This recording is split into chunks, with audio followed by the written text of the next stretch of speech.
Smo? Ja. Okay, gospod Zorčič, trenutno sicer v parlamentu najprej delite delovna telesa, pa vendarle v igri pa je tudi razdelitev kadrov med bodočimi koalicijskimi partnericami. Kako ste tu v SMC-ju zadovoljni glede ministrstev? Je bilo treba med vašimi imeni nujno imeti za vsako ceno tudi gospoda Počivalška, ki vemo recimo, da za Levico ni najbolj spremljiv kandidat? To jaz ne vem, ali je za Levico spremljiv ali ne. Tudi sam sem zasledil en komentar na Facebooku enega od njihovih poslancov. Dejstvo je, da za nas je spremljivo tisto, kar je najbolje za državo. Ocenjujemo, da bi v tej konstelaciji lahko vlada delovala določen čas. Ne morem pa več potrditi, skratka gre za zadevo, ki se mora obravnavati tudi na organih stranke. Kako to mislite določen čas? Tej vladi že od začetka vsi napovedujejo kratek vek trajanja. Jaz verjamem, da bo ob dobrem razrezu ta vek bistveno podaljšan, morda tudi na obdobje 4 let. Minister Počivalšek je torej en mandat kot gospodarski minister že oddelal, zdaj še drugega se je tako zelo izkazal, da ga SMC še enkrat predlaga?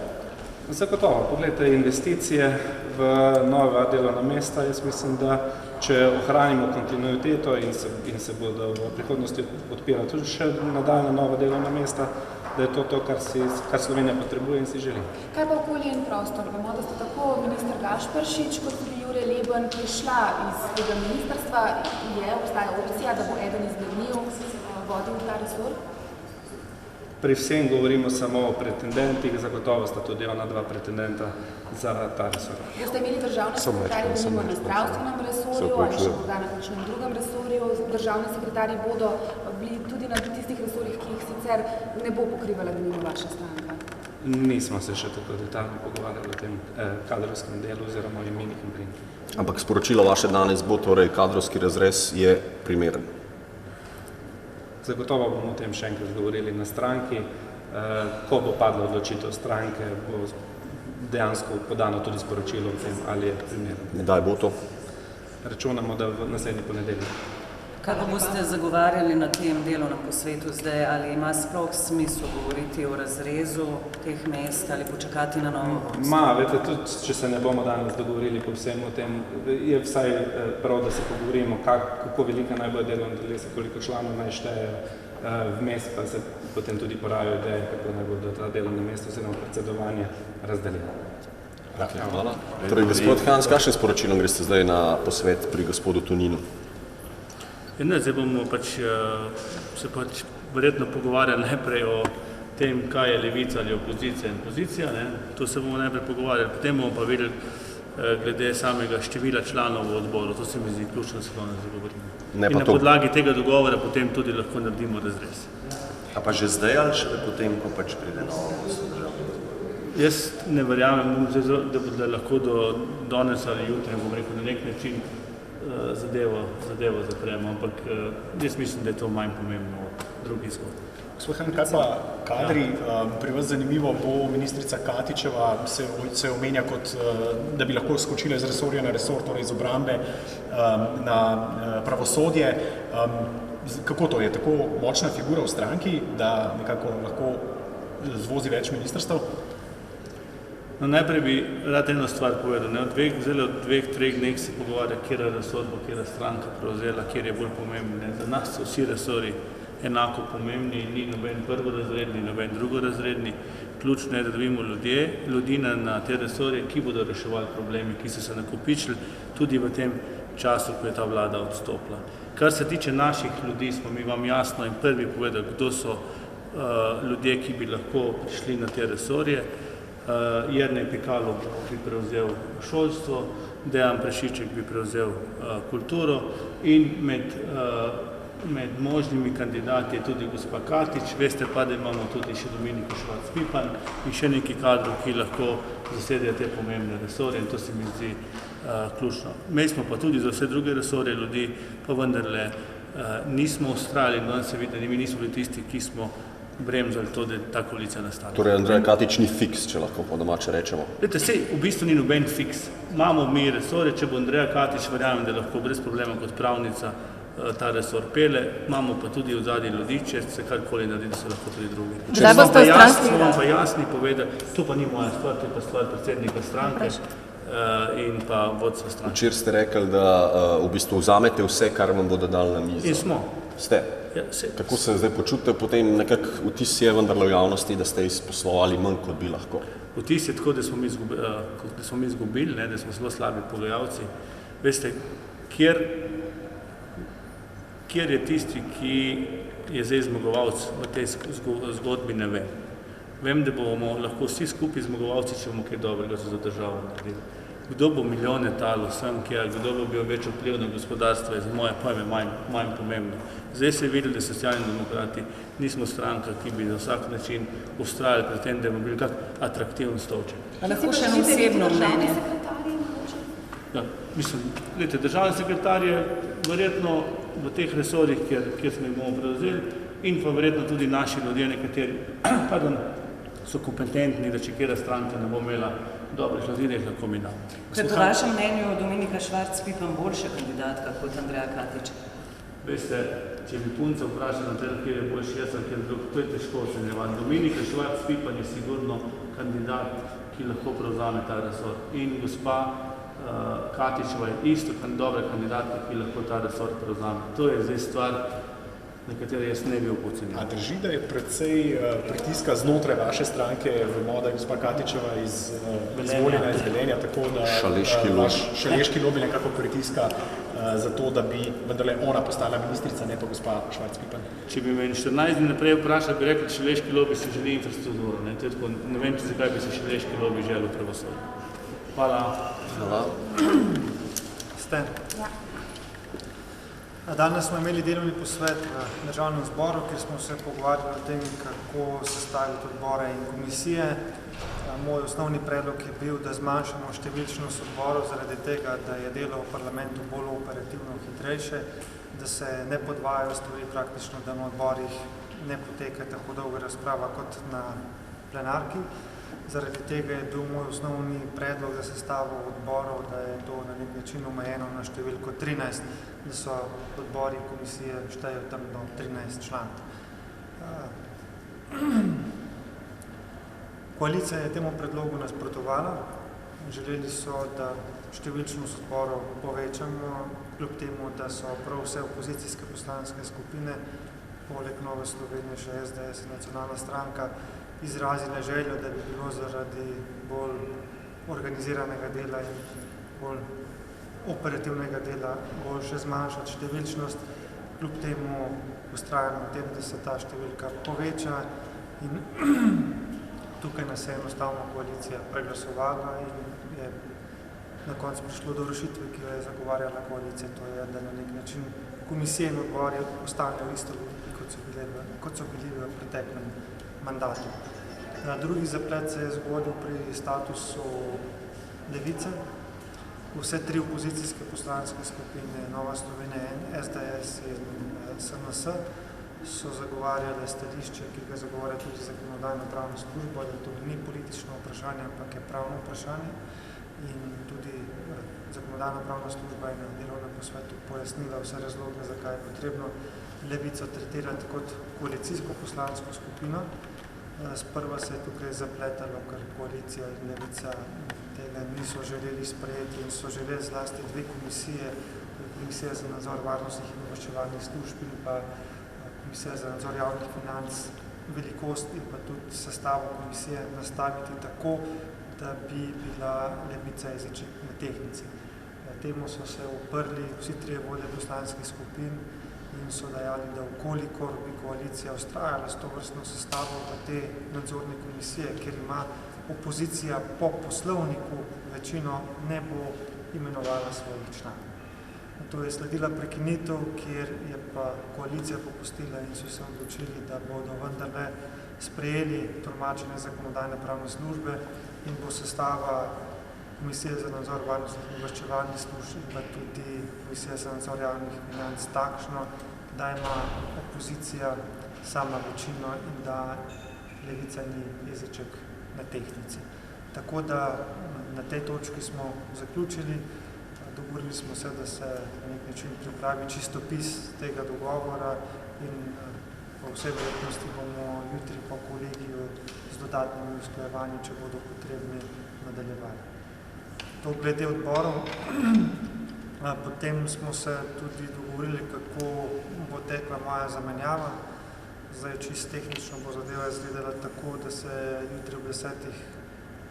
kolegi predsednika Državnega zbora ponovno sestane in skliče novo izredno sejo, ki bo sledila takoj po tisti, ki jo bomo končali z prejšnjega tedna. Torej, če sem zelo plastičen, v četrtek bomo najprej nadaljevali delo v Državnem zboru z obravnavo tega odloka o 35 milijonih. Potem bomo izvolili 2 podpredsednika, ki prihajata iz vrst koalicije. Potem bo seja ta izredna zaključena. To sledi moj odstop in pisna seznanitev parlamenta z odstopom. Kmalu zatem v četrtek sledi nova izredna seja, kjer bo prva točka seznanitev z mojim odstopom.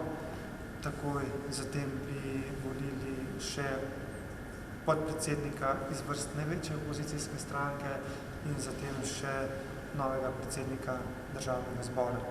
Tako na nek način je bilo dogovoreno na današnjem delovnem posvetu, da ne bi v četrtek tekle zadeve. SDS bo torej imela svojega podpredsednika? Danes niso dajali nobenih signalov, da ga ne bi imeli, imajo pa nek rok, kdaj morajo svojega kandidata predstaviti in ga tudi posredovati oziroma vložiti v proceduro, da lahko v četrtek tudi izvoliti. In ta rok je?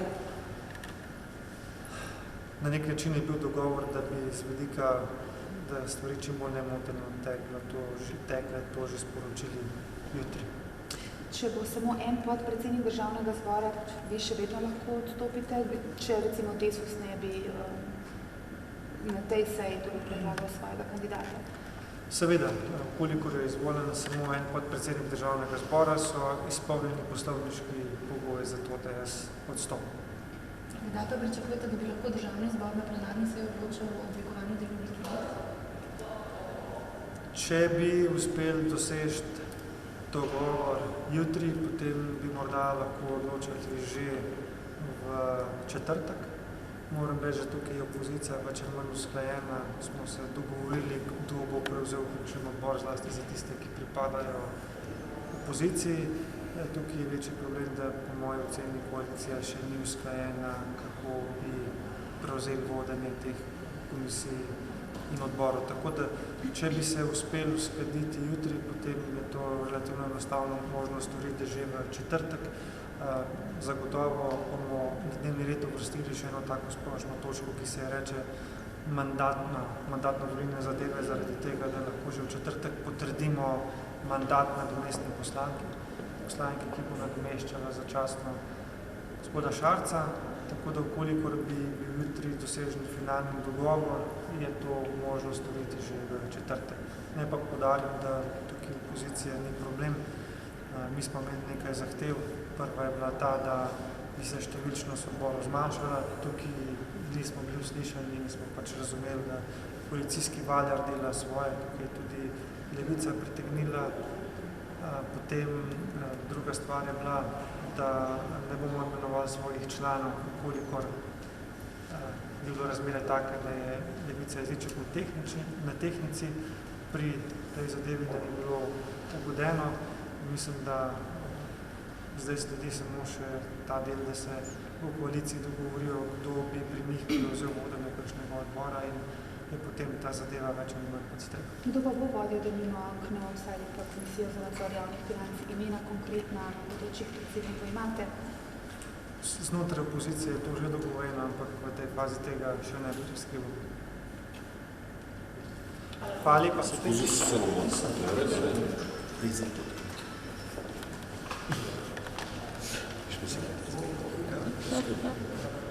Moramo prekiniti.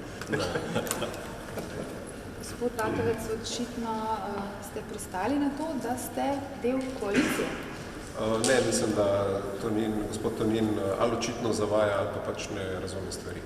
Zdaj, tisto, kar se je zgodilo na tem delovnem posvetu, je bilo to, da smo seveda v Levici vztrajali na tem, da smo opozicijska stranka, to pritrjujejo tudi članice bodoče koalicije oziroma pač petorčka in to je bil izid današnjega posveta. Koalicija je skušala na nek način iti naproti preostalim trem opozicijskim strankam, torej SDS-u, NSI-ju in Slovenski nacionalni stranki v tem, da jim tudi brez Levice kot opozicijske stranke podeli večino v Komisiji za nadzor varnostnih in obveščevalnih služb in v Komisiji za nadzor javnih financ. Mi smo se iz KNOVS-a umaknili, zato da bo to še lažje, se pravi, da ne bomo imeli člana v Komisiji za nadzor varnostnih služb in na tak način zdaj mislim, da bi morala biti desnica pomirjenja, to pa še daleč ne pomeni, da je desnica edina opozicija. V Levici smo imeli s tem težavo tudi v prejšnjem mandatu, kjer se pač SDS očitno želi ne samo primat, ampak ekskluzivo v opozicijski vlogi, ampak temu ne mora biti tako. Levica je tudi v tem mandatu opozicijska stranka, ampak očitno bolj konstruktivna kot kateri drugi. V Komisiji za nadzor javnih financ tam pa boste? Tam bomo ohranili člana, ja. Kaj pa v ostalih odborih in komisijah?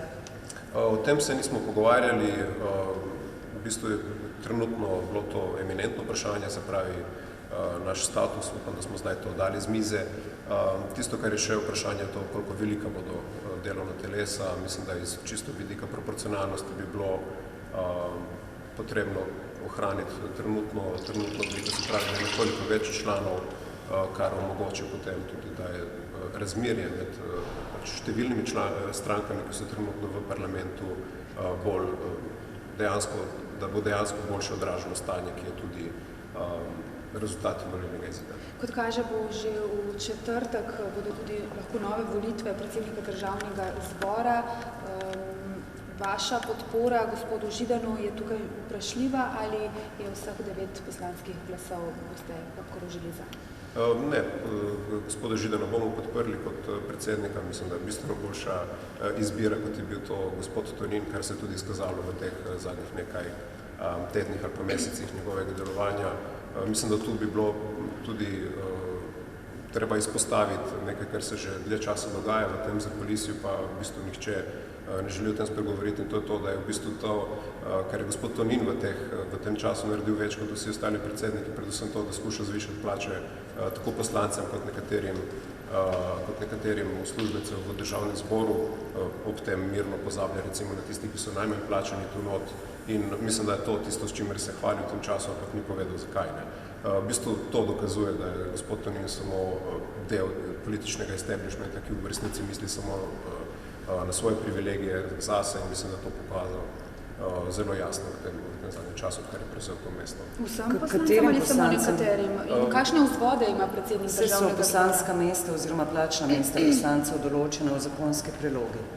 Pripravlja se neka zelo široka reforma, torej tako povišanja pavšalov vsem poslancem, se pravi na neko enotno tarifo, sprememba plačevanja potnih stroškov, tudi dvig plačnih mest in tako dalje. Bratovec, lahko mogoče samo še v ministerskih kadrih, očitno bo kar nekaj ministrov aktualne vlade obdržalo svoje položaje tudi v prihodnji, samo nekako malce se bodo zaratirali resori. Vemo, Levica pri tem ima neko soodločanje, vsaj vzdržite se lahko pri nekako posameznih kandidatih. Je torej tu vseeno pri nastajajoči vladi, kdo bo prevzel kakšen resor, kar se Levice tiče? Sploh glede Počivalška, ki vemo, da je kandidat. Ja, očitno je problem predvsem pri nekaterih, da se ne uspejo zavedati tega, kako so volitve delovali redukcijsko v tem času in da se želijo ohraniti nekatere svoje kadre, s katerimi seveda imamo v Levici težave, to smo jasno tudi že večkrat povedali. Bomo še debatirali o tem, ampak recimo konkretno gospod Počivalšek je eden od tistih kadrov, ki bo zelo težko dobil podporo Levice. Ste pa lahko vzdržali. Absolutno. Hvala.